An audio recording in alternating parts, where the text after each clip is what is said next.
오늘은 시험을 통해 성장하기라는 주제를 가지고 여러분들과 같이 은혜를 나누고자 합니다. 우리가 신앙생활을 하면서 시험을 많이 당할 겁니다. 그러면 우리가 이러한 시험을 통해서 우리가 어떤 식으로 영적 성장을 이루고 또 나은 신앙생활을 하기 위해서는 우리가 어떻게 하는 것이 좋은가 하는 이러한 주제라고 볼 수가 있겠습니다.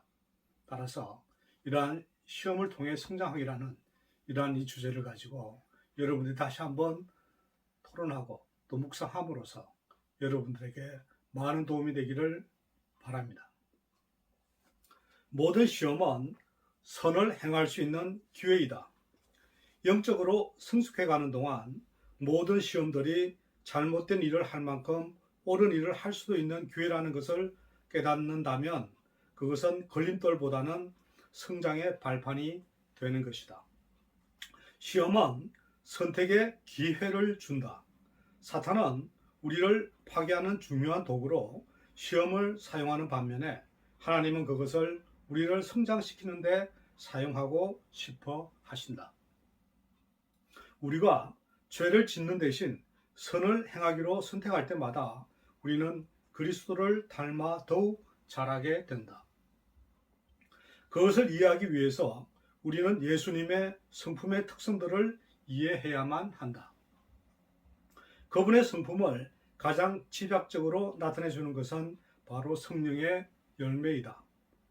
오직 성령의 열매는 사랑과 희락과 화평과 오래 참음과 자비와 영성과 충성과 온유와 절제니 이 같은 것을 금지할 법이 없느니라 라고 갈라디아서 5장 22절에서 23절 말씀입니다.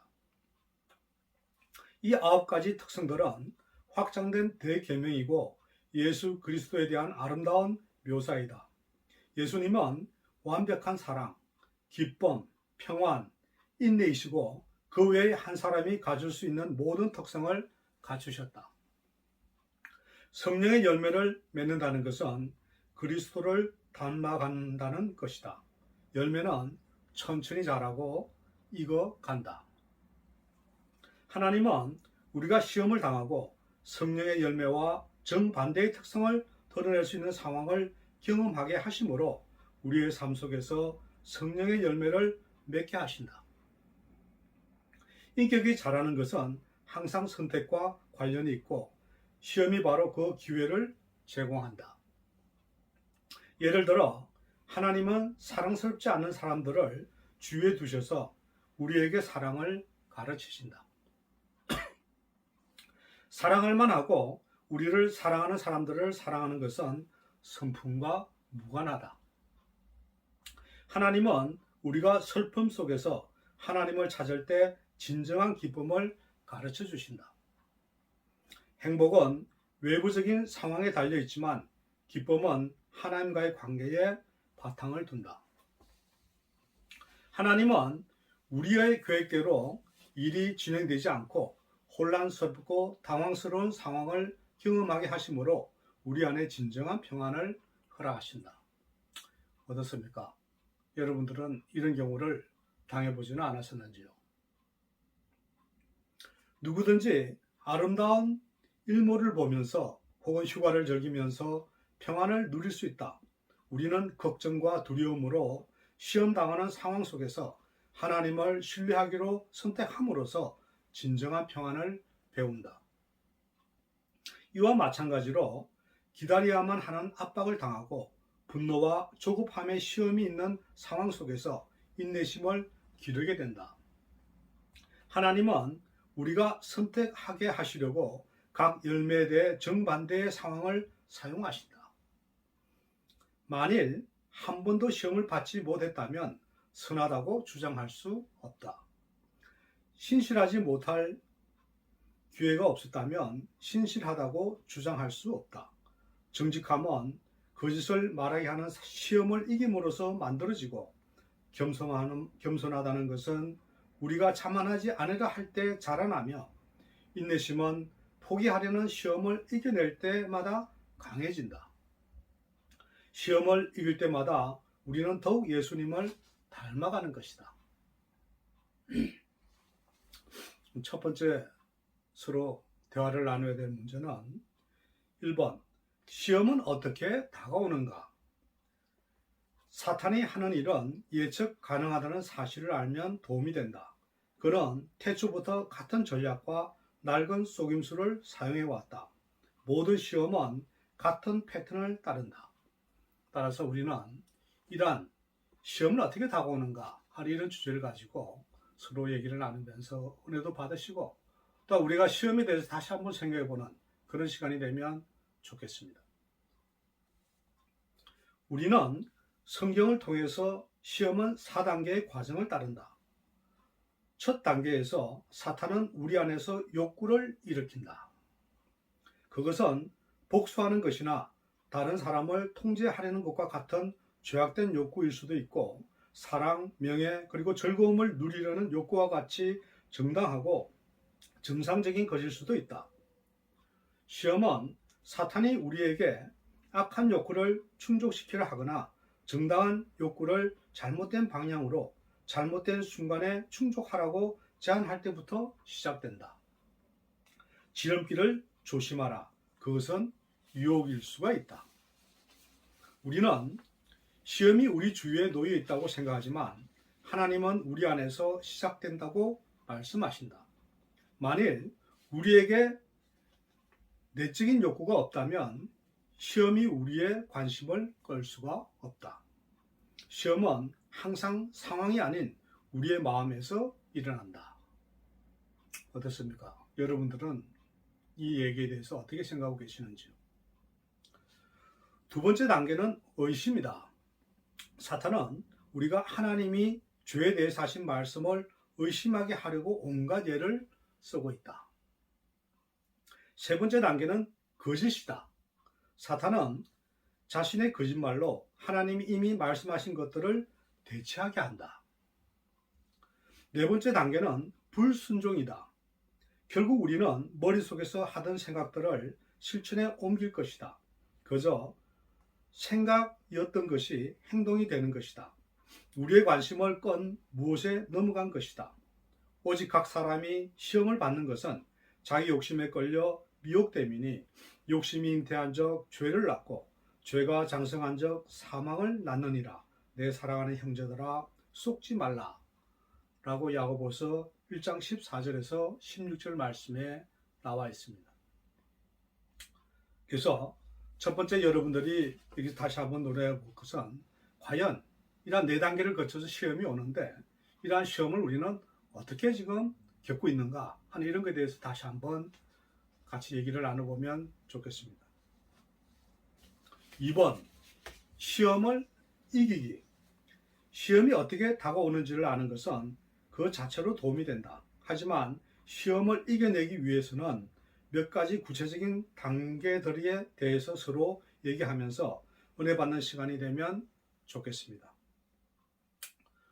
자, 그러면 이제 시험을 어떻게 이겨야 될 것인가 하는 이런 것에 대해서 다시 한번 얘기를 나눠보시고 또 여러분들의 옛날에 또 어떤 그 간증도 한번 해보시고 이렇게 함으로써 어떻게 시험을 이길까 하는 이런 것에 대해서 한번 생각해 보면 좋을 것 같습니다.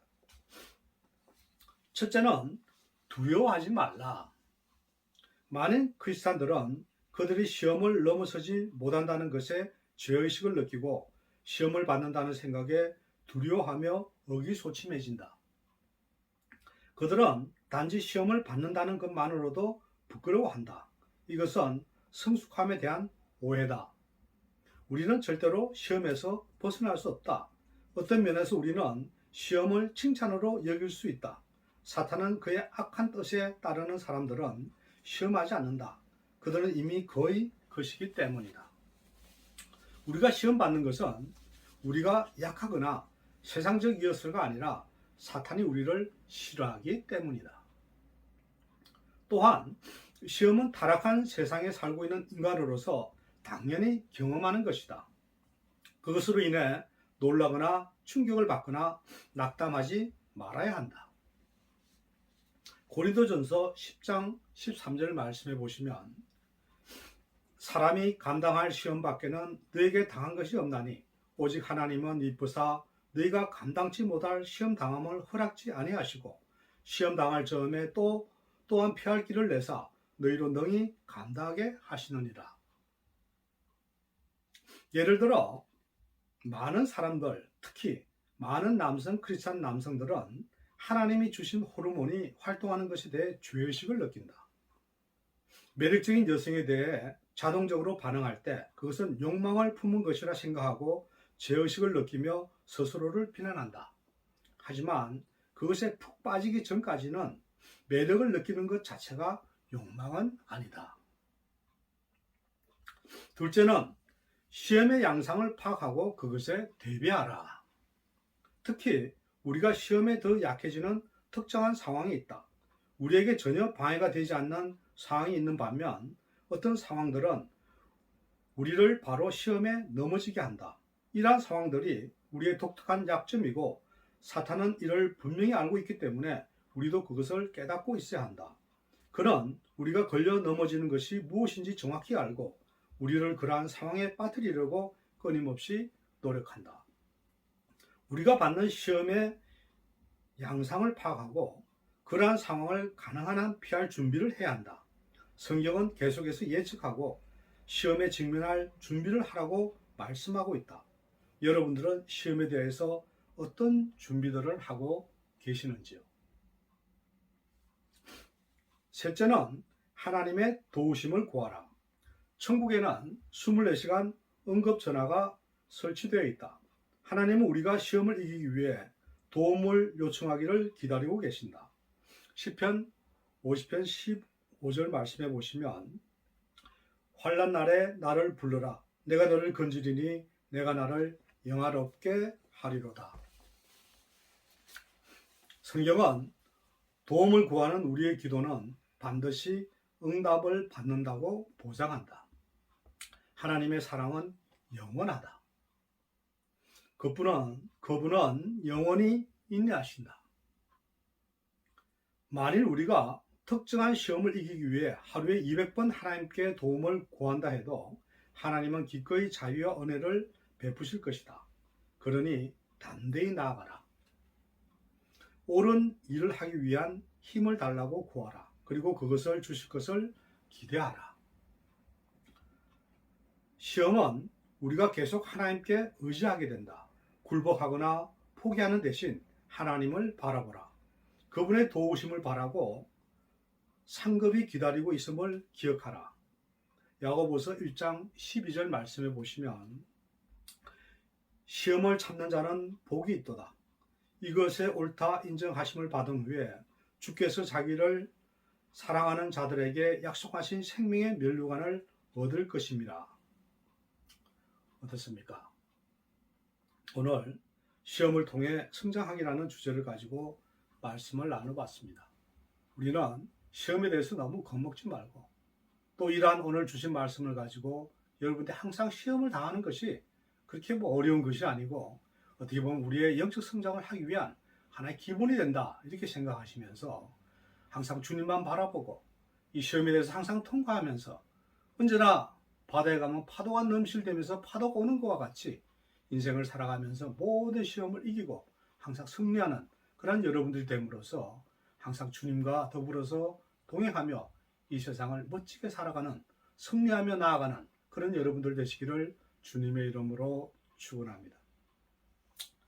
오늘 시험을 통해 성장한다는 것은 시험이라고 하는 것이 과연 우리가 무엇인가 이런 거에 대해서 다시 한번 돌이켜 보시고 또 시험에 대해서 어떻게 대처하는 것이 나로서는 신앙생활을 하는 데서 가장 도움이 되겠는가 하는 이러한 것을 서로 얘기를 나누면서 좋은 시간이 되기를 바랍니다.